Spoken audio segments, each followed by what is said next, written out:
여러분 축복합니다. 아멘. 누가 축복하셔야 될까요? 하나님께서 축복하셔야 됩니다. 그 어느 누구보다도 여러분을 축복하고 싶으신 분이 누구시냐 그러면 하나님이십니다. 그 근거가 무엇이냐 그러면 말씀이에요. 아담과 하와를 하나님의 형상으로 지으시고 가장 먼저 하셨던 일이 축복하시는 일이십니다. 아브라함을 부르셨습니다. 아브라함에게 약속을 하시면서 가장 먼저 약속하셨던 게 바로 복의 근원이 되는 것이었습니다. 여러분, 힘들고 고통의 시간을 보내신다 그러면 가장 눈에 들어오는 성경 말씀이 있을 것입니다. 아마 많은 말씀들을 잊지 않으셔도 시편 말씀을 굉장히 많이 읽으셨을 거예요. 그런데 여러분, 시편의 주제가 뭐라고 생각하십니까? 시편의 주제는 복입니다. 시편 1편이 바로 시편 모든 시편의 프롤로그, 서론이 되는 그런 주제입니다. 복 있는 자는. 그리고 예수께서 이 땅에 오셨을 때 가장 먼저 설교를 하셨던 그 주제를 여러분 아실 것입니다. 아마 하나님을 잘 알지 못하는 사람들도 그 주제를 아실 것입니다. 팔복이라고 말을 하고 있습니다. 그러면 창세기부터 요한계시록까지 흘러가는 주제의 단어가 뭐냐면 블레싱이에요. 그런데 세상 사람들과 말하는 복이 전혀 달라요. 이 복은 돈을 많이 벌고 자녀들이 잘 되고 형통의 복을 포함할까요? 물론 그것도 포함을 하겠지만 그것을 더 뛰어넘는 복이에요. 어떤 복일까요? 살아계신 하나님이 여러분 한 분 한 분과 저와 늘 함께 계시는 그 복이더라는 것입니다. 그러면 하나를 참고를 예를 들어보도록 하겠습니다. 시편 1편은 개인에게 주시는 복에 대한 이야기입니다. 복 있는 자는 시냇가에 심은 나무라고 말씀을 하십니다. 그러면 시편 2편은 공동체에 주시는 복입니다. 가정이나 교회, 내게 구하라, 열방을 유업으로 주리라고 말씀을 하십니다. 여러분, 시편 2편에 나오는 이 복과 예수 그리스도가 성천하시기 전에 말씀하셨던 지상 사명과 연관이 있습니다. 땅끝까지 이르러 내 증인이 되리라는 말씀이 바로 시편 2편에서 흘러나오는 복입니다. 그런데요, 시편 3편부터 들여다보면 주여 나의 대적이 어찌 이리 많은지요. 뭐라고요? 복 있는 자인데 사방이 대적이고 계속 어려움이 흘러가고 있는 모습이 시편에서 보여지고 있더라는 것입니다. 그럼 이것이 어떻게 복일까? 아무도 환난을 좋아하는 사람이 없을 것입니다. 고난과 고통을 좋아하는 사람은 아무도 없을 것입니다. 그런데 무엇이냐? 이 시간을 통해서 귀로 들었던 하나님을 눈으로 보고 지식으로 알았던 하나님을 내 삶에서 깊이 경험하게 되면서 맞아? 죽지 않고 살게 되며 하나님이 보호하시며 하나님께서 함께 하시는 곳이 가장 안전하구나. 시편의 저자가 노래하고 있는 것이 사방을 다 돌아보냐도 피난처가 없고 피할 바위가 없는데 딱 한 곳이 있는데 바로 여호와의 날개 그늘 아래. 그곳만큼 안전한 곳이 없으며 아무리 세상에 어떤 사람이 귀인을 만난다고 할지라도 하나님께서 자신을 이끌어주지 않으면 아무 의미가 없다는 것을 시편 저자는 배우고 있는데 그게 뭐라고요? 복이더라는 거예요. 시편이 계속합니다. 시편 73편을 보면 클라이맥스입니다. 거기서 아삽, 레이지파의 사람입니다. 아삽이 시험에 드는 장면이 나오는데 하나님, 어찌하여 하나님을 알지 못하는 사람은 저렇게 사방에 편안할 수 있을까요? 어떻게 의인은 저렇게 고난이 많은데 하나님 모르는 악인은 저렇게 형통의 복을 누릴 수 있을까요? 아삽이 시편 73편의 시험을 들면서 노래를 하는데 답을 찾습니다. 어디에서 답을 찾냐 그러면 내가 성소에 들어갈 때야 내가 깨달았노라. 무슨 말일까요? 이 세상에서 많은 갈등과 고민을 하고 나왔는데 하나님의 존전 앞에 갔더니 거기서 인생의 모든 답이 보이는데 다른 축복보다는 하나님이 동행하더라는 축복, 함께 하시는 그 축복을 아삽이 깨닫더라는 것입니다. 여러분, 이 시간에 이 땅에서 잘 되는 것도 중요해요.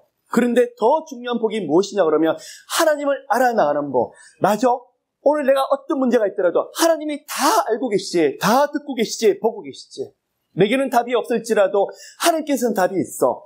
오늘 이러시면서 기도하시는 가운데 거기서 일어나시고 말씀 붙잡고 기도하며 일어나시면 되는 거예요. 누가 보이는 거예요? 더 이상 문제가 보이지 않고 살아계신 하나님이 보여지는 거예요. 거기서 부활하신 예수로서 보여지는 거예요. 성소에 가서 무슨 답을 찾습니까? 악인들이 알지 못하는, 세상 사람들이 알지 못하는 복을 깨닫는데 나는 하나님이 함께 계시는 복을 누리지. 그러면서 시편 뒤로 가면서 고난과 환난이 꺾이게 돼요. 시편 130편 1로 가면 더 이상 고난이 아니라 할렐루야 할렐루야 송축하라 찬양하라. 왜 그럴까요? 예수 그리스도의 이름을 붙잡고 하나님의 이름을 붙잡고 그 시간을 지나간 사람들은 끝까지 고난의 시간을 허락지 않았어요. 사랑하는 자녀에게 하나님께서 형통의 복과 또 이 땅에 누리는 복도 하나님께서 같이 허락하시더라고요. 그런데요, 진정으로 이 시간을 하나님과 지난 사람들의 고백은 달라요. 문제가 열리고 풀리고 응답이 되더라도 하나님, 주님은 신실하셔서 제가 부르짖는 거 다 응답하셨어요. 아니요, 오히려 더 좋게 응답하셨어요. 그런데 저는 이것만 응답이시면 저는 살겠노라고 기도했는데 이게 아니에요. 더 큰 복이 있네요. 어떻게 나 같은 죄인에게 이런 응답을 주시고 나 같은 사람에게 함께 하신 이 복, 은혜를 주시죠? 하나님, 내가 뭐라고, 인자가 무엇이 간데 주님 이토록이나 하나님이 크고 놀라운 계획을 가지고 계십니까? 그게 바로 하나님과 저만 아는 하늘의 비밀이더라고요. 여러분의 인생 가운데 하나님께서 부어주시는 하늘의 놀라운 복들이 정말 함께 하시기를 예수 이름으로 축복합니다. 두 번째입니다, 여러분. 회개 기도를 많이 하십니까?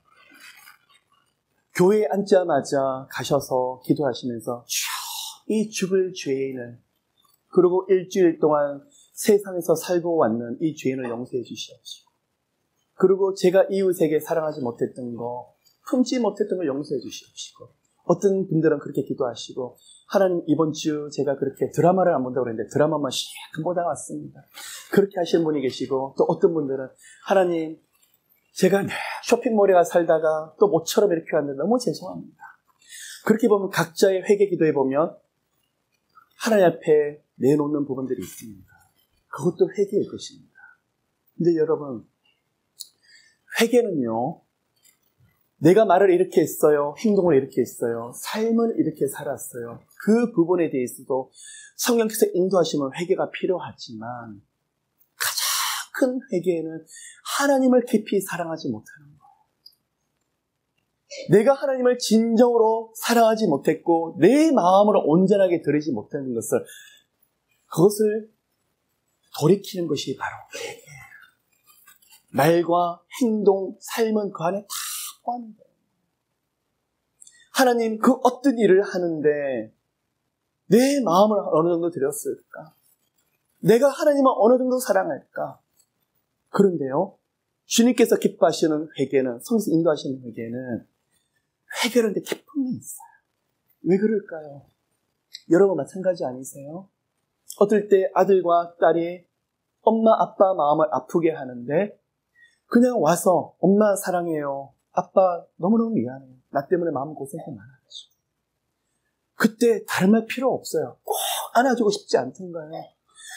어떻게 부모가 감당을 못해서 눈물이 뚝뚝뚝 떨어지지 않던가요? 우리 하나님 마음이 그렇더라는 거예요. 자녀들이 무슨 큰 선물을 들고 들어와서 그러는 것이 아니라 아빠 미안해요, 엄마 사랑해요, 그 말 한마디에 마음이 느껴지니까 부모는 그날 모든 피곤함과 모든 고난 고통들이 다 잊혀져 버리는 거예요. 그거예요. 그게 바로 회개의 비밀이에요. 우리 하나님이 우리 마음을 온전하게 올려드릴 때 하나님, 제 모습이 이래요, 주님 나 때문에 얼마나 마음 아프셨을까? 그거예요. 그런데 우리는 때때로 오해할 때가 많습니다. 내가 정해준 이 정도의 분량, 교회 가서 이 정도로 일을 해야 되고 이 정도로 봉사 헌신을 해야 되는데 그거 하지 않았기 때문에 하나님, 오늘 내가 3시간 주방에서 봉사하지 않고 오늘 주차 봉사를 가지 못해서 너무 죄송해요. 죄송하지만 만일 그 가운데서 하나님의 마음이 없이 그 자체가 중요시 여긴다 그러면 그것은 일을, 그런데 하나님 너무 사랑해요. 너무 사랑해서 나 같은 자가 어떻게 이렇게 주님의 전을 이렇게 성도들을 위해서 주차 봉사를 할 수 있을까요? 그것은 바로 주님의 사랑이에요. 그런 은혜가 모두에게 함께 하십니다. 그래서 여러분, 올해는 2018년도는 예수 그리스도를 더 깊이 사랑하는 여러분 모두가 되시기를 축복합니다. 그 은혜를 누리고 또 누리시는 예수 이름 그 권세와 권능을 누리시는 모두가 되시기를 예수님은 정말 축복합니다. 그래서요, 여러분, 제가 이전에도 말씀을 드렸습니다. 곰국을 끓이실 때 우리 어머님들 몇 시간을 끓이십니까? 아마 하루 종일 약 한 번에 끓이실 분이 있으실 거예요. 왜 그럴까요? 우러나오기 위해서. 마찬가지예요. 올해는요, 그 예수 그리스도의 십자가의 은혜가 우리 안에 크게, 아니요, 더 깊이 흐르고 흘러서 앉으면 그 감격을 참을 수 없는, 그래서 그 감격이 없는 우리 모습을 아파하며 회개하는 여러분 모두가 되시기를, 저부터 그런 은혜를 누리는 시간들이 되시기를 축복합니다. 오늘 말씀 한 구절을